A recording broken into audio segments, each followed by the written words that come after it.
برادران اسلام، معزز سامعین حضرات، السلام علیکم ورحمۃ اللہ وبرکاتہ۔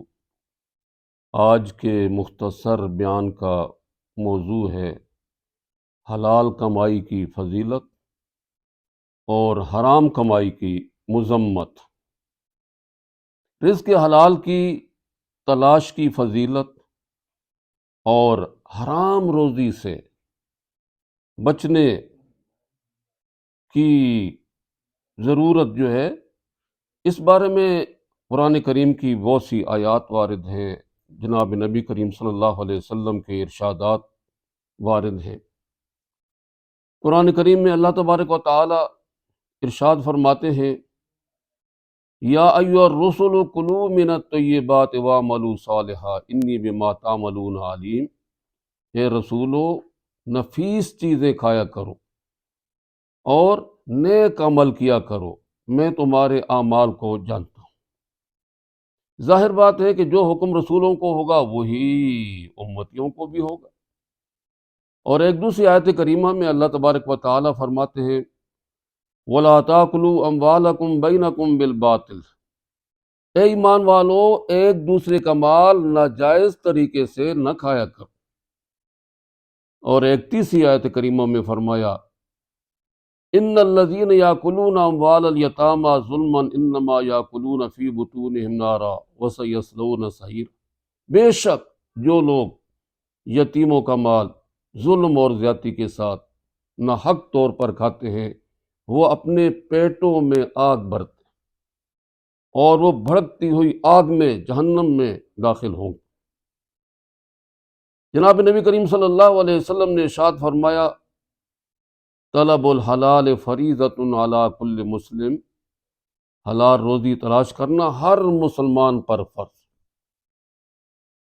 اور جناب نبی کریم صلی اللہ علیہ وسلم نے ارشاد فرمایا کہ جو آدمی اپنے بال بچے کے لیے، اہل و عیال کے لیے حلال روزی تلاش کرتا ہے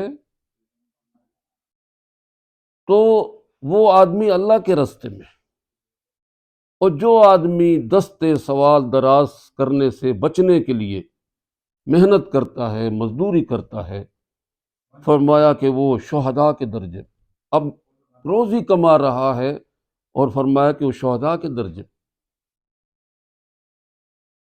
حضرت سعد بن ابی وقاص رضی اللہ تعالی عنہ بڑے جلیل القدر صحابی، ان کو فاتح ایران کہا جاتا ہے، شروع دور میں مسلمان ہو چکے تھے۔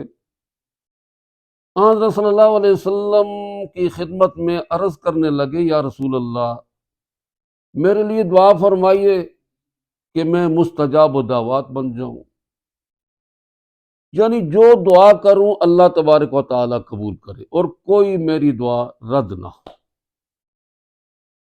جناب نبی کریم صلی اللہ علیہ وسلم فرمایا کہ ساتھ اپنا کھانا پینا حلال رکھو، مستجاب الدعوات بن جاؤ۔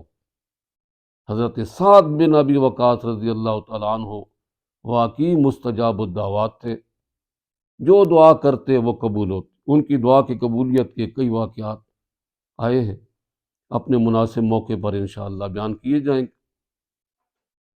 ایک مرتبہ حضرت ابوبکر صدیق رضی اللہ تعالیٰ عنہ کا غلام ان کے پاس دودھ لایا اور ان کو پیش کیا۔ ابوبکر صدیق رضی اللہ عنہ نے اس کے ہاتھ سے لے کر پی لیا، پھر دریافت فرمایا کہ بھئی تم نے یہ دودھ کہاں سے لایا؟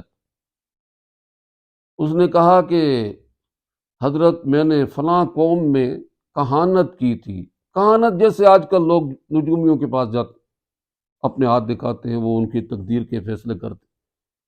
اس زمانے میں کاہن ہوتے تھے، غیب کی خبریں بتاتے تھے۔ میں نے کہانت کی تھی، کوئی غیب کی خبریں ان کو بتائی تھی، انہوں نے شکرانے کے طور پر یہ عوض میں یہ دودھ پیش کی۔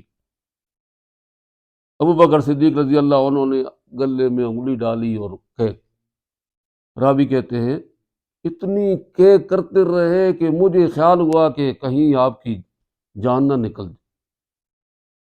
اور پھر یہ واقعہ جب حضور صلی اللہ علیہ وسلم کو پتہ چلا تو آپ نے فرمایا کہ صدیق یہ برداشت نہیں کر سکتا کہ اس کے پیٹ میں ایک ناجائز مال جو ہے وہ رہے۔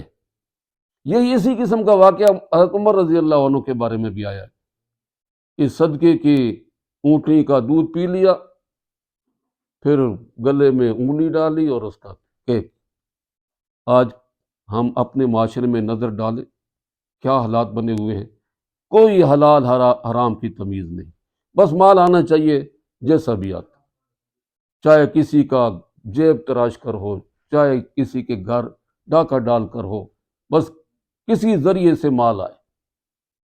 بات یہ ہے کہ یہ حرص جو ہے نا، اس کا کوئی آخری کنارہ تو نہیں کہ وہاں جا کر وہ ختم ہو جائے۔ نبی صادق حضور اکرم صلی اللہ علیہ وسلم کا ارشاد ہے کہ اگر ابن آدم کے پاس ایک میدان سونے کا ہو، وہ چاہے گا کہ ایک اور بھی ہونا چاہیے، اور اگر دو ہوں تو وہ چاہے گا کہ تیسرا بھی ہونا چاہیے۔ فرمایا وَلَا يَمْلَأُ فَاهُ إِلَّا التُّرَابُ، اس کے منہ کو، اس کے پیٹ کو نہیں بھر سکتی مگر قبر کی مٹی۔ بس قبر میں جائے گا تو پھر ہی اس کی ہرس ختم ہوگی، جب تک اس کی زندگی ہے تو اس کی ہرس تو ختم نہیں ہوتی۔ اس لیے ہمیں چاہیے کہ حلال روزی جو اللہ تعالیٰ نصیب کرے تو وہ حاصل کریں، وہ کھائیں، اور حرام کمائی سے بچیں، چاہے وہ بہت بڑا بھی مال مل رہا ہو، بہت بڑی رشوت مل رہی، اور یہ لوگ جو ہے یہ غلط تجارت کرتے ہیں، ایسا بھی نہ ہو، اور جو ہے وہ حلال منافع خوری بھی ہو، اور ناجائز رشوت وغیرہ نہ ہو۔ حلال روزی اگر تھوڑی بھی ہو تو اللہ تبارک و تعالیٰ اس میں برکت عطا کرے گا۔ اللہ تبارک و تعالیٰ ہمیں حلال روزی کھانے کی توفیق عطا فرمائے اور حرام روزیوں سے محفوظ فرمائے۔